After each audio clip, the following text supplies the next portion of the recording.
네, 오늘 2부 첫 순서 이재명 경기지사를 만나봅니다. 대법원의 파기환송 결정 이후에 지옥에서 돌아왔다는 소감을 밝혔는데 이후 행보나 지지율 상승을 보면 지옥 탈출 이상인 것 같습니다. 자, 이재명 지사 직접 나와 계십니다. 안녕하십니까? 네, 반갑습니다. 자, 작년 9월에 그 2심 선고 때 화면을 보니까 그때는 머리가 까마셨는데 네. 그 사이에 하얗게 되셨습니다. 하얗게 변한 건 아니고 네. 염색을 안 하고 있는 중입니다. 일부러 뭐 안 하시거나. 코로나19 때문에 이제 마음의 여유가 없어서 그런 게 있죠. 네. 또 더군다나 우리 국민들 어려우신데 몇 시간씩 앉아서 염색하는 게 부담되기도 하고요. 그래서 제가 사실 그 생활 방역 시작하면서 염색하려고 했는데 또 하필이면 또 이태원 사건이 터져서 못 하고 있다가 결국 이렇게 됐습니다. 알겠습니다. 자, 오늘 뉴스부터 좀 여쭙겠습니다. 경기도의 4급 이상 고위공무원들은 한 채 빼고 처분을 하라고 강하게 권고를 하셨습니다. 네. 자, 배경 설명을 좀 해주세요.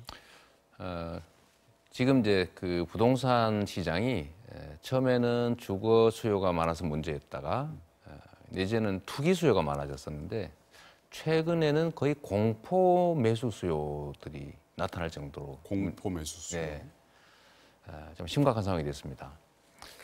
사실 이제 부동산 정책이 정상적으로 기획되고 정상적으로 집행되면 이렇게 될 리가 없는데 문제는 정책이 제대로 만들어지느냐, 제대로 진짜 지켜질까에 대한 국민들의 의구심이 있습니다. 불신이죠.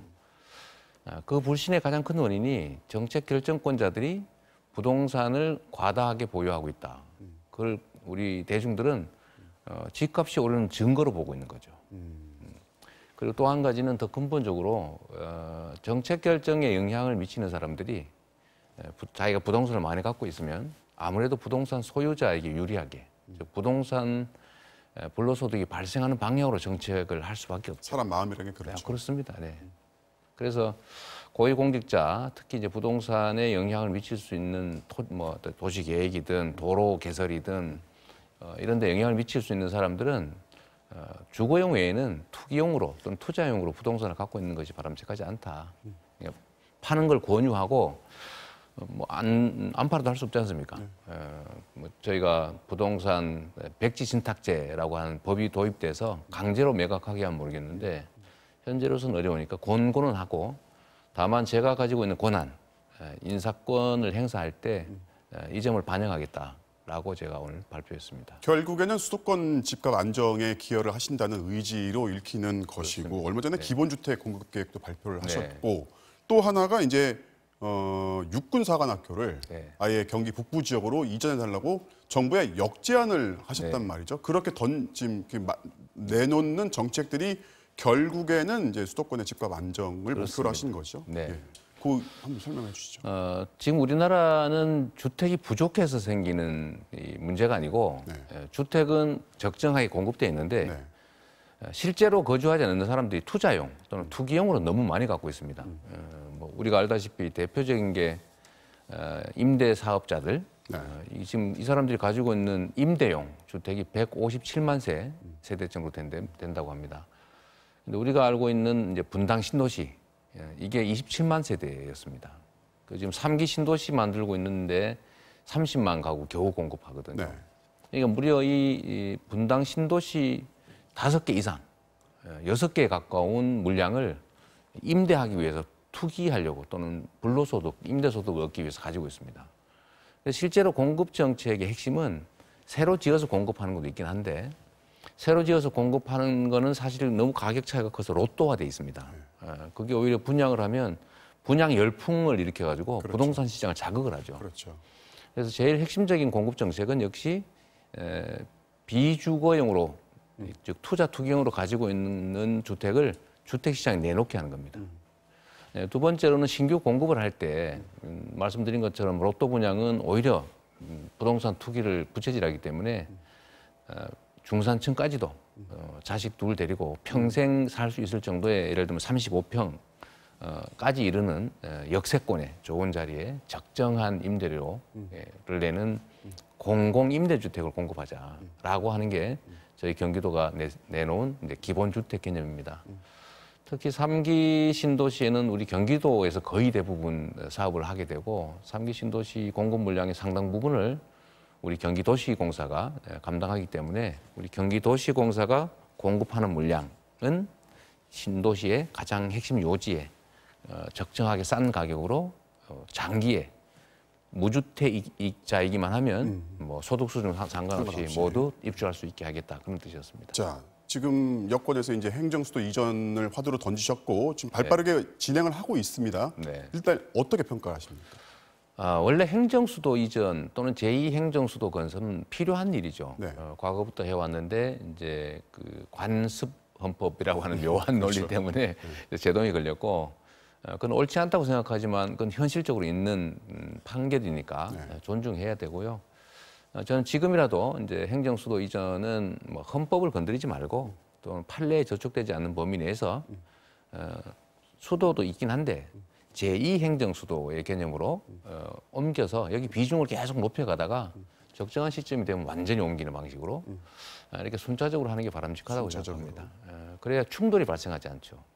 지금 헌법 개정이나 아니면 판례 변경을 시도하게 되면 대충돌이 벌어집니다.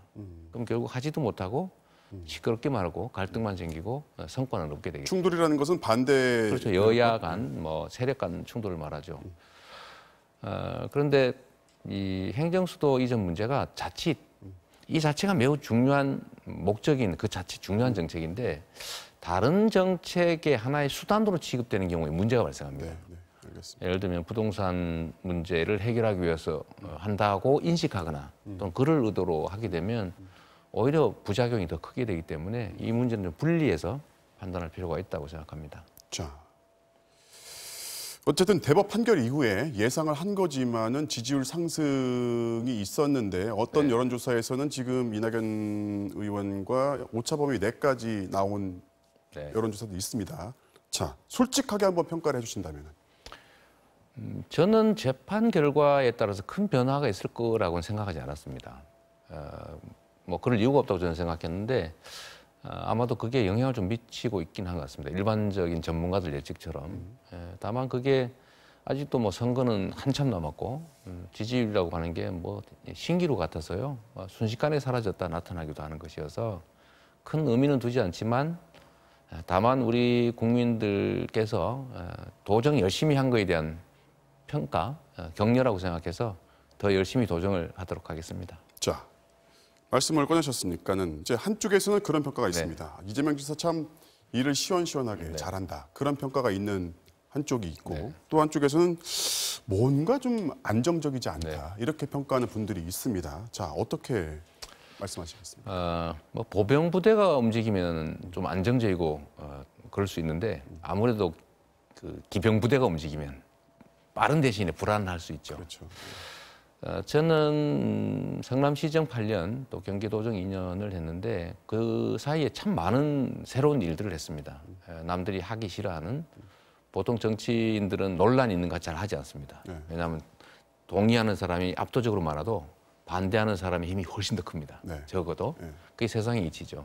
그래서 되게 망설이는 것들을 저는 많이 했기 때문에 이제 시끄럽게 보였는데 제가 하나 자신 있게 말씀드릴 수 있는 거는 충분히 검토하고 대안 생각하고 부작용까지 다 준비해서 한 정책들이어서 뭐 실제로 실패했거나 문제를 일으킨 정책이나 이런 일은 없었다 이 말씀 드리고요. 행동이 빠르다 보니까 가벼워 보일 수는 있긴 한데 내용은 그렇지 않다 말씀드리고 안심하시라고 말씀드리고 싶습니다. 그리고 이제 뭐 어쨌든 길게 봤을 때 당내 확장성에도 이제 관심을 두셔야 되고 노력을 하셔야 될 텐데 당내 확장성을 두고 의문을 제기하는 시각들이 분명히 있습니다. 좀 불편하게 들리실 수 있지만은 친문 지지자들의 불편한 심리가 여전히 존재하는 거 아니냐 이런 분석들이 있는데 여기에 어떻게 답하시겠습니까? 뭐 별로 불편한 질문은 아니고요. 당이라고 하는 게 워낙 사람들이 다양한 생각을 갖고 모여 있습니다. 원래 단일한 생각을 가지고 있는 건 조직이라고 하고 다양한 생각을 가진 사람들이 모인 걸 당이라고 하죠. 뭐 문재인 대통령님 지지자들도 아주 스펙트럼이 다양하고 그리고 극렬하게 이유 없이 무리하게 문제를 일으키는 사람들은 사실은 숫자로는 매우 적습니다. 극렬하기 때문에 많고 힘세 보이지만요. 저는 합리적인 사람들은 결국 성과를 가지고 평가할 거다.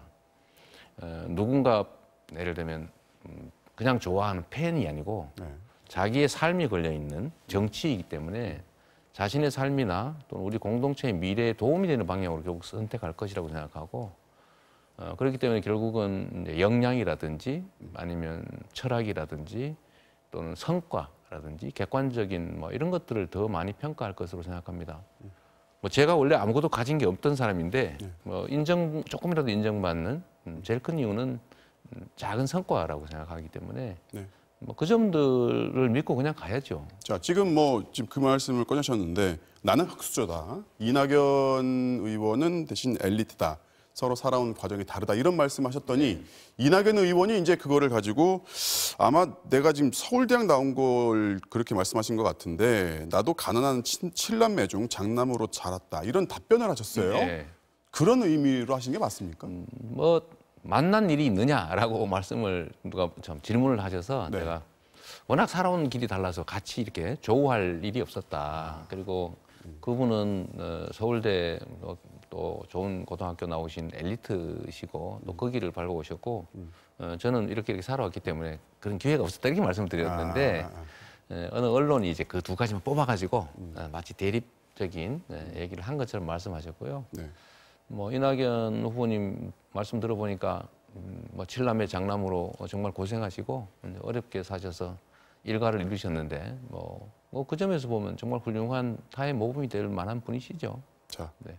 마지막 무슨 질문입니다. 비난할 만한 게 있겠습니까? 알겠습니다. 마지막 질문입니다. 이게 이제 지자체장 무공천 입장에 대해서 한번 말씀을 언급을 하셨다가 주장이 아니라 의견이라고 하셨는데 지금의 의견은 그러면은 이제 적폐 세력에게 이미 밝히신 대로 적폐 세력한테 자리를 내줄 수 없다. 그러니까 당헌을 바꿔서라도 후보를 내야 된다. 이겁니까?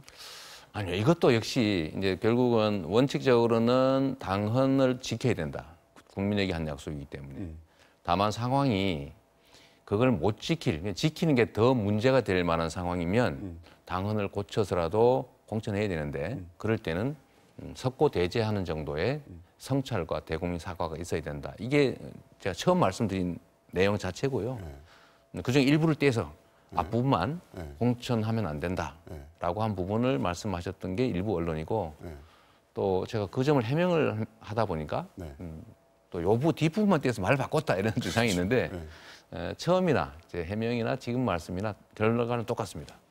원칙적으로 공천하지 않는 것이 맞다. 그러나 그것도 사실은 국민의 민복을 위해서 우리가 선택하는 것인데 그게 더 나쁜 결과를 빚어낸다면 엄정하게 성찰하고 사과한 후에 하는 것도 맞다. 김대중 대통령께서 하신 말씀이죠. 서생의 문제의식을 가지고 있대 상인의 현실 감각을 잊으면 안 된다. 그게 정치 아니겠습니까? 이 묶어서가 하나의 답이라는 말씀이신 그렇습니다. 거죠? 네. 알겠습니다. 동전을 제가 동그란 면, 양면 다 보여줬는데 제가 동그랗게 주장했다라는 사람도 있고 나중에는 일자만 보여줘서 일자라고 주장했다라고 하는 사람도 있고 그런 것 같습니다. 알겠습니다. 오늘은 여기까지 듣겠습니다. 저희한테는 꽤 긴 시간이었습니다. 네, 감사합니다. 오늘 말씀 감사합니다. 네, 고맙습니다. 네, 지금까지 이재명 경기지사였습니다.